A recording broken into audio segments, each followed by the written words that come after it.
The state of Maine has carried thousands of midshipmen and women to domestic ports around the seven seas. It's an exciting day, especially when you think that they are little more than kids working big equipment and heading for the open ocean. A lot of these students are freshmen from Maine or New England, and maybe they've never been out of the country for one thing. They may have never been on a ship for another thing. This is the wheelhouse of the Fournier tractor, skippered by John Worth. Now in his 14th year as a teacher at Maine Maritime, it's his job to get the state of Maine off the pier. He'll do this in conjunction with another tug, the Pentagoet, while teaching students tug skills. There it goes. See, it's starting to happen now, and then you just bring it back. So very, very small increments. He's the advisor to Hyla Shooter of Belfast, who will get hands-on experience pushing a 500-foot training ship into the stream of the Bagaduce River. Bring it up to a full 1/4. John is a hawse piper, a merchant officer who worked his way up from a non-licensed job, but loves the training students get at Maine Maritime Academy. It's just really rewarding, because one of the things about the academy that I really love is that, you know, it's not like going to get a liberal arts education. When you're at that school, you're focused. You're going to learn how to do a thing, either run tugboats or run ships.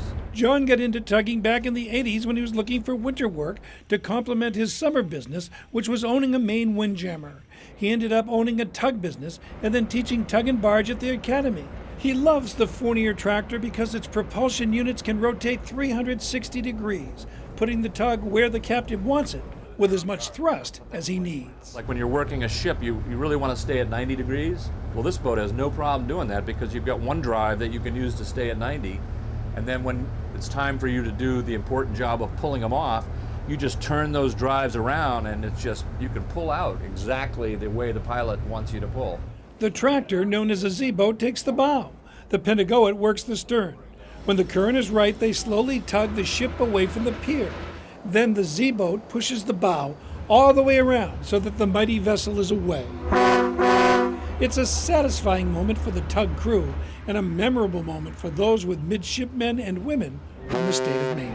And usually there's a lot of horns that blow because everybody, is waving goodbye, and the parents are all excited, and the girlfriends and boyfriends are all calling each other. Historically, cell phones have changed this business enormously, which is not lost on the old skipper as the next generation of Maine sailors heads to sea.